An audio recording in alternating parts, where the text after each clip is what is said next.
Good morning, everyone. My name is George Dallas from Carroll Communications, and today I'd like to give you an overview on fuel cells, in particular proton exchange membrane fuel cells. They're going to run on hydrogen and oxygen.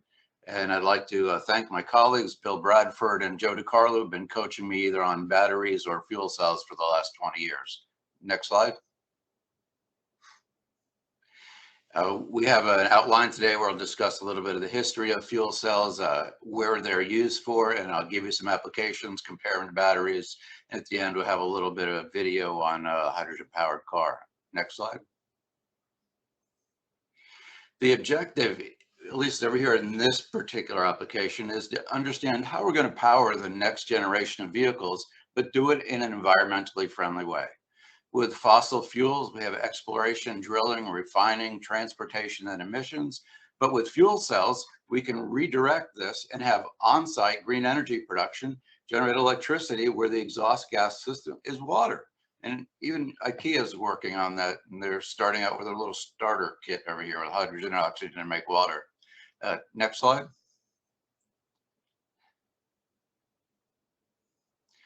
This is a schematic of a PEM fuel cell, and it has oxygen coming in from one side, hydrogen coming in from the other, two electrodes, and in the middle, there's a little bit of a reaction that occurs that generates electricity.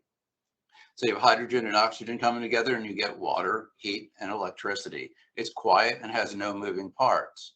These fuel cells can also be run in reverse, where if you put water in there and add electricity, you can get out hydrogen and oxygen. Next slide. This is just to recognize the people in the field that did a lot of the initial work and continue to have a big impact on the field. It's mostly chemistry related, and you always want to recognize McDonald and LeConte. Next slide, please. Some of the first applications for fuel cells were in the command modules for the Apollo systems or command modules for the space systems, either as a source of electricity or oxygen. And when they're run in reverse for submarines, they can be used to generate oxygen inside submarines. Next slide. Some of the current applications of fuel cells, there's a section of 4 examples up at the top from Ballard Communications. In telecommunications, fuel cells are used as backup electricity. In forklift systems, where the forklifts can be run inside or in semi-confined spaces where you don't want bad emissions given off, that's a great application. They can also be used to power heavy vehicles like buses, small vehicles like cars, and there's actually hydrogen dispensing systems, and they're first introduced in locations that are isolated like islands or Iceland. One of the larger examples is a Gotland submarine made out of Sweden, and it's one of the quietest submarines in the world. And its electrical structures influence this next generation of submarines that is coming out of EB, the Columbia class. In the foil boat on the lower right, what you see that's unique is the energy and fuel system is stored up top, but the propellers are down low. So now you can have a power generation system and then a propulsion system that aren't in line with each other like you'd have with a conventional internal combustion system. So you can have your power system in one place and different devices that you can be powering off of it in other locations. Next slide. Oops. This is an example of a fuel cell. This is an example of a fuel cell drone made by Doosan, but what you can't tell, its wingspan is 6 feet and it weighs about 43 pounds. It can run for about 2 hours, and in one demonstration in the Caribbean, it took medical supplies from one island to the other, which is over 40 miles away. Next slide. So how do you produce the hydrogen? Well, in this particular case, you can have a fuel cell that has clean water in it, you put electricity in it, and then you get your hydrogen and oxygen in the 2 tanks. The preferred way of powering this would be with either solar or wind, some type of renewable energy source. Next slide.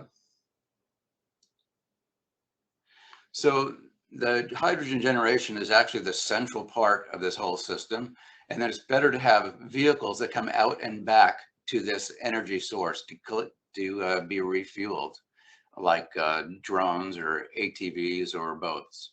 Next slide.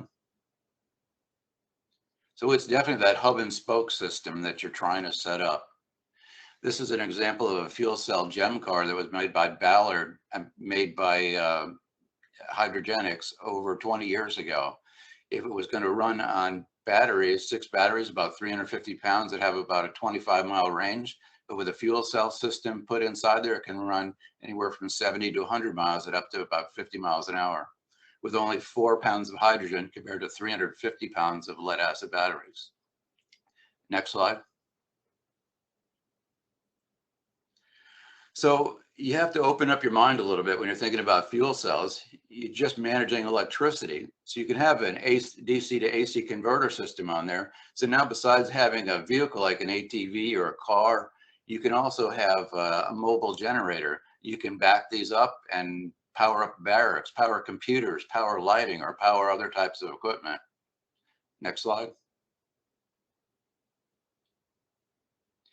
The Army has a wide variety of batteries, and there isn't standardization, and there isn't modular structure to them. And that's all this was meant to point out. Next slide, please. What I'm demonstrating over here on the y-axis, we have watt hours per kilogram, which is essentially the energy density of the batteries versus the different chemistry types. And really on the x-axis, you can actually have time. The lead acid batteries have been around the longest, about 150 years. And then we go from NiCad, nickel metal hydride, lithium ion, Tesla's next generation lithium ion, and then the next generation lithium ion that's coming out. So we can see as time's progressing, the energy density is increasing kind of rapidly. Next slide, please. So if we had that GEM fuel car over there and we wanted to refuel the vehicle, but when it was running on batteries, it would take 3 to 6 hours to recharge the batteries. A comparable gasoline-powered GEM car would only take a few minutes, and the hydrogen-powered system, again, would only take a few minutes. Next slide. If we wanted to double the range of a battery-powered vehicle for some particular use, we'd have to add another 350 pounds of batteries to double the range. But if we want to double the range of a hydrogen-powered fuel cell vehicle, all we need to do is add another scuba tank on there of hydrogen, which may be 20 to 30 pounds, and now we've doubled our range. The energy density of the hydrogen is really high, and it's demonstrated over here. So if you wanted to extend the range of an ATV, all you need is another little tank of hydrogen on there. Next slide, please. So can we have an example? Are there any small real-world examples? And actually there is. As a teaching tool, there's an autonomous hydrogen fuel cell car. It's a little hydro car. And you can see there's a small solar cell that goes to it. In the middle, there's a blue fuel cell, and then you have the small vehicles. So everything's reasonably proportional. Next slide, and it's a video. Bob, on the lower left is where you'll be able to turn it on. There you go. Click it on, and I had about 10 minutes of sun power, and it powered up or filled up the hydrogen and oxygen tanks in the vehicle. And I put it over here in the kitchen floor and made it run around and go through some obstacles.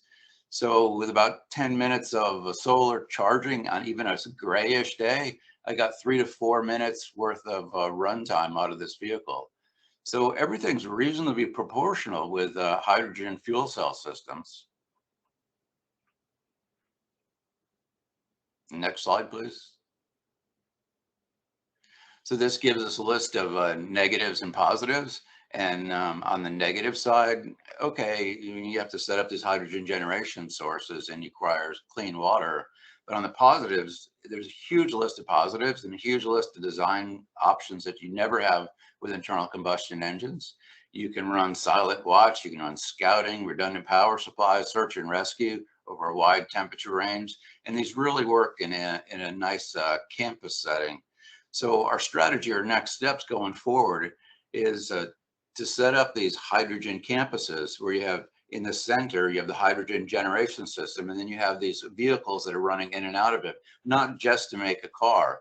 So that's, if you were going to manage this or encourage a strategy or take some type of direction and leadership direction on fuel cells, it's definitely in a campus setting. So like on a base, delivery systems would work really well. Scouting, where you send out, say, several drones and they go out and then come back and get refueled.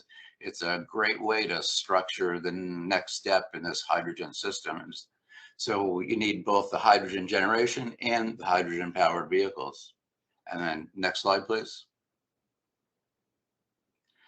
So I'm in a group with Carroll on the lower left-hand side. You have Byron Carroll. He's the president of the company. You have all the support staff and sales and marketing folks, and then myself over here at the top, George Dallas, and I'm the R&D director. I have about 30 years of disruptive product introduction. And that was a great lead-in with the video that you had, Bob. It was perfect. Thank you very much for your time. Great, thanks, George. Yeah, that was right about 10 minutes. So you've got actually 5 minutes. Actually gave you just a couple more because we started early, but very, very innovative, and appreciate you taking the leap to present in really very, very relevant space, especially with the power requirements for our war fighters. That problem still hasn't been solved. And I'll send you this. I know we've had some conversations, but this is going straight to ESOF.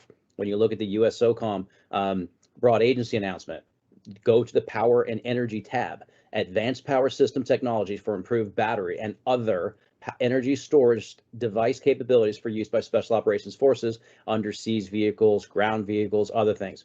Advanced power sources for soft dismounts, lightweight man pack, advanced power for small units and other things. So you really laid out a tremendous use case both in the commercial space and in the military space, and it seemed very, very disruptive on getting after the power requirements for DoD, and it's in line with the national strategy and coming out of the White House with the renewables, sustained energy, and all that, and decrease in carbon footprint. So tremendous job. Would love to open it up for some comments. Please do keep them 30 seconds or short or less. Ask questions, and then we'll hand the mic off to somebody else. Nick, you're the first one up, sir. Good. This is a great technology to use in convergence, where you're using other technologies in it together. For example, the much more highly efficient power electronics to drive the system. You start seeing orders of magnitude more value to one technology in doing that. This is a great opportunity, and it literally is going to be the automotives of the world. Over. Absolutely. Nick, to give you a little bit more of a military perspective, if in the Iraq war, if they were shipping in 100 tons of material, 70 tons of that was fuel. It wasn't tanks, it wasn't bullets, it wasn't food, it wasn't armor, it was fuel. So, and you can see the difficulty even the Russians are having in Ukraine just keeping their vehicles fueled. It's a really large logistical problem. And you see, okay, I have to set up a hydrogen generation system, but these hydrogen generation systems are on site. It's not part of a larger network that can be corrupted or destroyed. And a hydrogen generation system costs a heck of a lot less than an oil refinery. Great. Yeah, great applications, George. I love how you tie it in with the current operations and appreciate that. Phil, please do keep it short. You got about 3 more minutes. Phil and then Denny. Phil? Yes. Generation of hydrogen like solar, are there some easier harvesting ways to generate hydrogen deployed? Over. Yeah, you want to just set up these modular systems. And Phil, this is what we really need to do. Like at a community college, set up, say, an acre of solar panels and a matching hydrogen generation system, and see what the efficiencies really are, and then see how much hydrogen you can generate and what range of vehicles you can let them run on. But it's extra, Phil, since you have electrical background, these fuel cells operate efficiently over really large load range, which internal combustion engines don't. Excellent. We'll get back in touch. Thank you. Great. Denny, you're up. Hey, George, great briefing. 2 quick things. 22 years ago, I was at the Tank and Automotive Command, and they had vehicles running on fuel cells. So, I mean, the technology seems not to have advanced that much in 22 years because it hasn't caught on. Can you explain that? And also, you didn't mention anything about the safety involved with all of this. And I find that the safety has been one of the biggest concerns that they had when generating hydrogen and also trying to store it in tanks. Over. Danny, your first question is a huge question, and it would almost take me an hour to answer. I was up there too, and I was watching the same thing that was going on at Tardec, and a lot of it was political more than functional. And I don't think they understood how to set up these little on-site hydrogen generation and vehicle systems. And yes, every fuel system, every weapon system, anything